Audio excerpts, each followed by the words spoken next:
Welcome to Love Lies Chronicles. I walked into the house, setting my keys down on the counter, expecting the usual silence. Lately, things between us had felt distant, but I chalked it up to stress, the mundane weight of life pressing down on both of us. But tonight, something was different. She was sitting in the living room, perfectly still, hands folded in her lap. She wasn't watching TV. She wasn't scrolling through her phone. She was just waiting. A pit formed in my stomach. "We need to talk," she said. I knew those words. I knew that tone. They weren't the words of a wife who wanted to work things out. They were the words of someone about to shatter everything you thought was solid beneath you. "What's going on?" I asked, my voice steady, though I already sensed the worst. She took a slow breath, as if preparing herself. But what hit me wasn't an apology. It wasn't even hesitation. It was a cold, calculated sentence that sliced through me like a blade. "I cheated because I needed a stronger man." Silence. The room around me disappeared. I blinked, sure I had misheard her. "What?" She leaned forward slightly, like she was explaining something logical, something reasonable. "I needed someone who could challenge me, someone more dominant, more assertive." Her eyes studied me, as if expecting a reaction. Rage, heartbreak, anything. I just stood there, gripping the back of the chair, my knuckles white. "So, let me get this straight," I said, my voice dangerously calm. "You cheated on me, and instead of admitting it was a selfish, disgusting thing to do, you're blaming me for it?" She rolled her eyes, exhaling like she was the one who had been wronged. "It's not blame, it's just the truth. I tried to suppress it, but I need a man who makes me feel small sometimes, who takes control. And you," she gestured vaguely at me, and my stomach twisted. "You're too nice." The words hit harder than a punch. I had worked my ass off for this marriage. Sacrificed, provided, been there for her through every damn thing. And now my reward was being told that kindness, devotion, and loyalty made me weak. My jaw clenched, but I didn't raise my voice. I didn't give her the reaction she wanted. "How long?" I asked. She hesitated. 6 months. A bitter laugh escaped me before I could stop it. 6 months. Half a year of coming home, sharing meals, going through life together, while she was sneaking around, chasing some fantasy of a stronger man. "So what now?" I asked, crossing my arms. "Are you telling me because you regret it? Because you want to fix this?" For the first time, she hesitated. That smug, self-righteous expression flickered. "I don't know," she admitted. "You don't know," I repeated, shaking my head in disbelief. "I thought you'd fight for me," she said, tilting her head, almost testing me. "I thought you'd prove yourself. Show me that you can be the man I need." Something inside me snapped. I let out a sharp breath and ran a hand through my hair, trying to process the sheer audacity of it all. She thought this was a test, a way to make me compete for her? "You know what?" I said, my voice lower now, colder. She straightened, as if sensing something in my tone. "I don't think you understand what strength is." She frowned.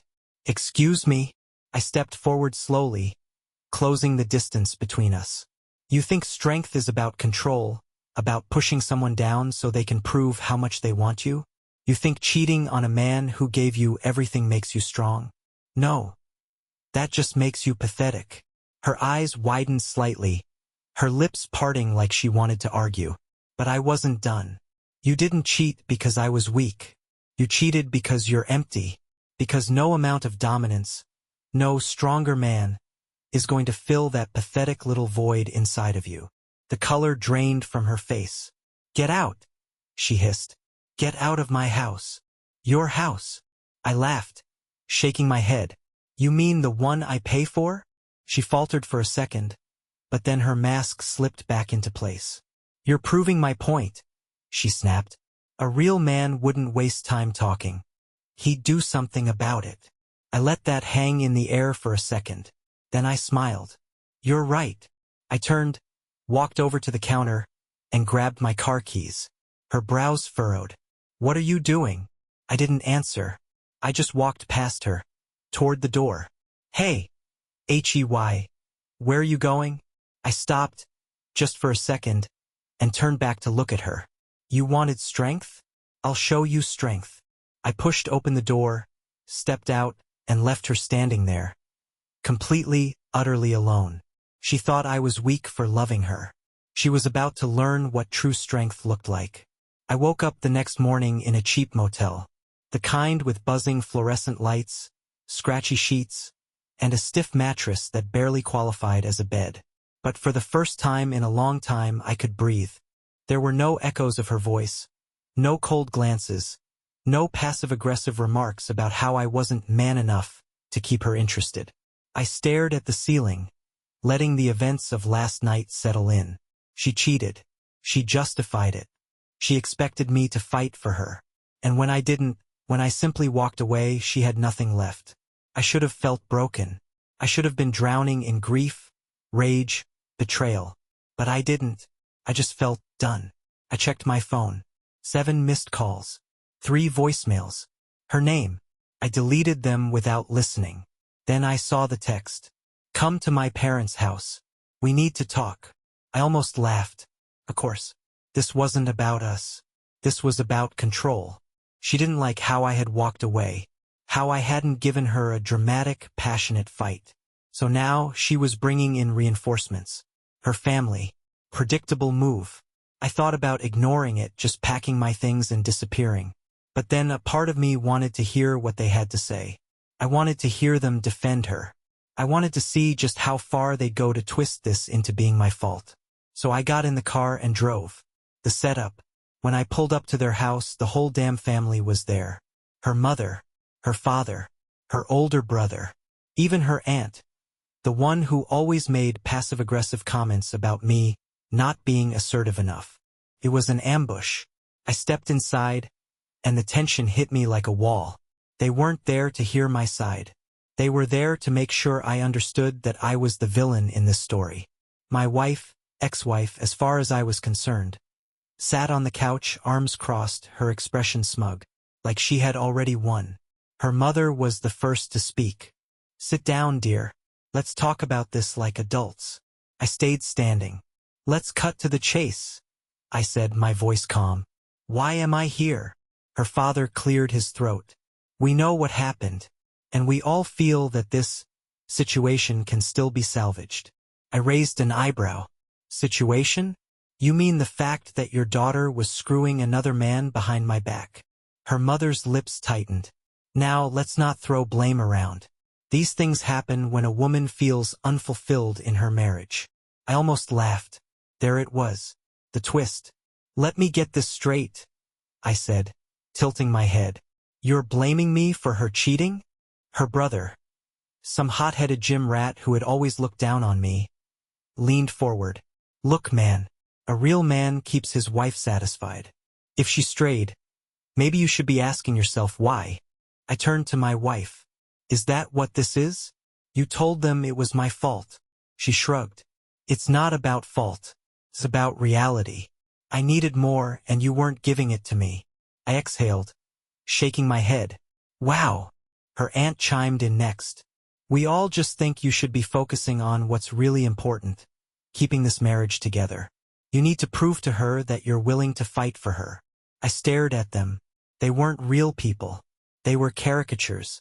A group of enablers who had spent years feeding her delusions, teaching her that she was a prize that men had to fight for, that she was entitled to unconditional worship no matter what she did. Could have argued. I could have reminded them of everything I had done for her. The sacrifices, the love, the years I spent holding her up. But what was the point? They didn't care about facts. They had already rewritten history. So I did something they never expected. I laughed. The breaking point. The sound filled the room, sharp and cutting. It wasn't bitter. It wasn't angry. It was pure amusement. My wife's smug expression faltered. What the hell is so funny? I wiped the corner of my eye, shaking my head. You people are incredible. Truly. I mean, I should have seen this coming. I really should have. Her father frowned. What's that supposed to mean? It means, I said, my voice steady, that you've spent so much time blowing smoke up her ass. She actually believes this nonsense. She thinks she's the victim, that I should be begging for another chance. And you, I gestured to the whole family. You're all so deep in this delusion, you actually think I'll go along with it. I leaned forward, locking eyes with my wife. You expected me to grovel, didn't you? You thought I'd be desperate to prove myself, to compete with whatever stronger man you found. She didn't respond. I nodded. That's why you told me about the affair in the first place. Not because you felt guilty. Not because you wanted to make things right. But because you wanted me to chase you. Her silence was all the confirmation I needed. I stood up straight, grabbed my keys, and turned toward the door. Where do you think you're going? She demanded. I glanced back at her. You wanted strength, right? I smiled. Here's strength. I walked out. The moment of realization. I didn't slam the door. I didn't yell. I didn't give them the dramatic, emotional outburst they wanted. I just left. And as I stepped outside, I felt lighter than I had in years. For the first time, I wasn't carrying the weight of trying to be enough for someone who would never be satisfied. I wasn't trying to prove my worth. I wasn't trying to fix something that had been broken from the start. Behind me, I could hear raised voices. My wife, ex-wife, snapping at her family, arguing. It wasn't going the way she planned. She thought she had control. She thought she could make me fight for her. But instead, I showed her something she never expected. I showed her what it truly meant to be strong. And as I started my car and pulled away, I knew, without a doubt, her world was about to collapse. And this time, I wouldn't be there to save her. I didn't look back. Not once. As I drove away from her family's house, leaving behind the absurdity of their accusations, the weight on my chest began to lift. It was strange, almost surreal. I had walked into that house expecting an argument, a battle, maybe even a final, desperate attempt at reconciliation. But all I found was a family that had already chosen their narrative. They weren't looking for the truth. They wanted a villain. And in their eyes, I was the perfect fit. I should have been livid. I should have been devastated. But all I felt was amusement. They were so sure I would grovel, that I would crumble under the weight of their accusations, that I would compete for a woman who had thrown me away like I was disposable. I gave them nothing, and that was what would haunt them, the messages. By the time I pulled into the motel parking lot, my phone was buzzing nonstop. I ignored the first few calls. Then the voicemails started. First from her, then from her mother, then from her brother. It was exactly what I expected. First voicemail, my wife, ex-wife now. So that's it? You're just going to walk away? You're proving me right, you know. A real man would have fought for me. But you're just a coward, running away the moment things get hard. Well, have a nice life, I guess. Second voicemail, her mother. I am extremely disappointed in you. We welcomed you into this family, and this is how you repay us? A marriage is about commitment, about weathering the storms. Instead, you've chosen to throw it all away like a selfish child. Maybe if you had been a stronger husband, this never would have happened. Third voicemail. Her brother, you're a joke, man. No wonder she cheated. You can't even handle a little heat. Enjoy being alone. I give it 6 months before you come crawling back, begging for another chance. Delete, delete, delete. They didn't realize that every word they said only confirmed what I had already figured out. I had been nothing but an ATM, a convenience, a stepping stone for her ambitions and her family's expectations.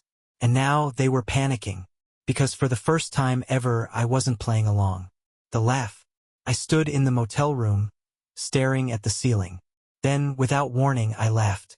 A real, full-bodied laugh. The absurdity of it all hit me at once. She had spent our entire marriage breaking me down piece by piece, convincing herself that I wasn't enough, that I wasn't dominant enough, strong enough, exciting enough. And yet, she was the one unraveling. Not me. She was the one scrambling to rewrite history, to paint herself as the victim. She was the one who needed me to react, to prove that she had been worth fighting for. And the fact that I didn't, that was what truly destroyed her. Her final desperate move. The next day, I woke up to one final message. It wasn't a voicemail. It wasn't a text. It was a photo. My wife standing in front of a mirror in our home. My home, wearing the same lingerie she used to save for special nights. The caption, "Are you sure you're ready to throw all of this away?" A pathetic, last-ditch attempt at regaining control. I stared at it for a long moment, debating whether I should respond. Then, with the same calm I had carried through this entire disaster, I typed out a single reply. "You already did." I hit send. She was done reaching me. Her words, her justifications, her pathetic mind games. None of it mattered anymore. The breaking point, as I checked out of the motel that morning, something inside me clicked into place. For years, I had been breaking my back trying to be the man she wanted, trying to meet her expectations, trying to be enough for her love. And now, I saw her for what she was, a woman who would never be satisfied, because no matter how much I gave, she would always want more. I had sacrificed everything for a woman who thought that devotion was weakness. And yet, in the end, she was the weak one. She needed validation. She needed constant reassurance. She needed to be chased. And when I didn't give her that, her world started falling apart. For the first time, I understood what strength really was. Strength wasn't fighting for someone who didn't deserve you. Strength wasn't proving yourself to people who had already made up their minds. Strength was walking away and never looking back. I got in my car. I put the key in the ignition, and as I drove toward a life without her, I smiled. She was right about one thing. She did need a stronger man, and now she would never have one again. A week passed, then 2, and then a month. Silence. I had expected more from her. More attempts to get my attention. More manipulative texts. More pathetic seductions, trying to dangle the same body she had given to another man like it was some kind of prize. But after that final message, the one I shut down so effortlessly, there was nothing. At first, I thought it was relief. But the more I thought about it, the more I realized what it actually was. Panic. Not from me. From her. I had removed myself from her game completely. And now, without me, her world was starting to cave in. Her perfect life starts to crack. I learned about it little by little. The first clue came when a mutual friend reached out. Not to gossip, but just out of sheer curiosity. Friend, "Hey man, did you hear about her and that guy?" No. "And I don't care." Friend, "Yeah, well I figured, but it's a mess. Apparently the dude she cheated with, turns out he's not exactly the stronger man she thought he was." I didn't respond. I just smirked. Of course, it always plays out the same way. She thought she was trading up. Thought she was securing some dominant, exciting man who would make her feel small and submissive in the way she so desperately craved. But instead, she got what she truly deserved. A man who didn't love her. A man who didn't respect her. A man who only saw her as what she had reduced herself to, a cheap, disposable option. The financial spiral. I had walked away without anger, without fighting over assets, without playing the revenge game. But I did one thing before I left. I cut her off completely. No more paying for the apartment. No more credit cards with my name on them. No more covering expenses she was too lazy to handle herself. And just like that, the lifestyle she had taken for granted, the one she had mocked me for providing, began to collapse. First, the apartment. She couldn't afford it alone. Then the car. Turns out, when you don't make payments, they come and take it back. And the most delicious part? Her family refused to help her. That same family who had blamed me for her infidelity? The ones who told me that a real man would have kept her satisfied? Now that the real consequences had hit, they were suddenly uninterested in cleaning up her mess. Her mother, "We can't just throw money at your problems." Her father, "You made your bed, now lie in it." Her brother, too busy to care. They were all so quick to defend her when she was playing the victim. But now, when she actually needed them, she was alone, and I had never felt more free. Her desperation. It took exactly 6 weeks before she broke. I was at my new apartment, nothing fancy, but it was mine. My own space, my own sanctuary, untouched by her toxic presence. That's when the knock came. I opened the door. There she was, a shell of herself. Not the confident, smug woman who had once looked me in the eye and said, "I cheated because I needed a stronger man." No, that version of her was gone. Now she looked tired, worn down, desperate. "Can we talk?" she asked, her voice quieter than I had ever heard it before. I let the silence stretch between us. Then, I did something she never expected. I laughed, not out of cruelty, not out of spite, but because this exact moment was what she had never imagined would happen. She thought she would be in control. She thought I would suffer without her. She thought I would always be the weaker man. But now, she was the one standing in the cold. And I was the one with the power. "Talk about what?" I finally asked. Her lip trembled slightly. I made a mistake," she admitted. "I didn't realize how good I had it with you. I was stupid. Okay? I just need to know if there's any chance." I held up a hand, stopping her mid-sentence. "No," I said. She blinked. No. "No chance. No conversation. No second thoughts. You wanted a stronger man? Well, here's what a strong man does. He doesn't take back a woman who disrespected him." Her mouth opened slightly, then closed. She wasn't used to this. She wasn't used to me like this. She thought I'd still be the man who gave and gave and gave. But that man? She killed him. And in his place was someone she would never have again. She swallowed hard, nodding slowly, as if finally understanding the depth of her mistake. "I get it," she whispered. I just wanted to say I'm sorry." For the first time, maybe ever, she meant it. But it didn't matter, because I didn't care. I stepped back, grabbed the door, and with one final glance, I said the last words she would ever hear from me. "Good luck." Then I shut the door, locked it, and walked away. The final collapse. I never heard from her again. But from what I was told, things only got worse. Her stronger man? Gone. Left her the second things got difficult. Her family? Fed up. They saw her for what she really was, a selfish, entitled failure. Her life? A shadow of what it used to be. And me? I thrived. I built a life that was mine. I found peace in the absence of her. And the best part? I never had to lift a finger to destroy her. She did it all by herself. Dear listeners, please share your thoughts in the comments, and do not forget to like, share, and subscribe to the channel.